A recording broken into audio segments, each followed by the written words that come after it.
मामानेच वराडाच्या जेवणात मिसळलं विष। कोल्हापूर येथून एक हादरवून सोडणारी घटना समोर आली आहे। मामाने असं का केलं हे ऐकून सर्वजण हादरून गेले। ही घटना काय आहे ते पाहण्या अगोदर तुम्ही जर का आपल्या चॅनलवर नवीन असाल तर अशा ताज्या बातम्या पाहण्यासाठी आपल्या चॅनलला नक्की सबस्क्राईब करा।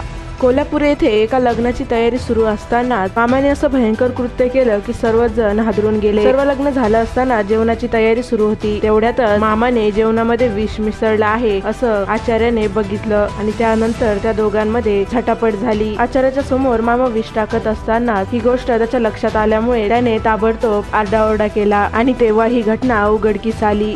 मामाने असं का केलं हे ऐकून सर्वजण हादरून गेले। भाचीने आपल्या मर्जीविरोधात जाऊन आठवड्यापूर्वीच गावातील मुलासोबत पळून लग्न केलं होतं, त्यामुळे बदनामीच्या रागातून मामाने असं संतापजनक कृत्य केल्याचं कबूल केलं आहे। लग्नाच्या स्वागत समारंभातील जेवणातच मामाने विषारी औषध टाकल्यामुळे लग्नाला आलेल्या पाहुण्यांच्या जीवाला मोठा धोका निर्माण झाला होता। मात्र आचार्याच्या एका सतर्कतेमुळे मोठा अनर्थ टळला। मामानेच असं कृत्य केल्यामुळे या घटनेने सर्वांनाच धक्का बसला आहे। अत्यंत भयानक अशी ही घटना आहे। हल्ली अशा अनेक घटना समोर येत आहेत, त्यामुळे तुम्ही काळजी घ्या व सुरक्षित राहा। या बातमीला जास्तीत जास्त शेअर व लाईक करायला विसरू नका।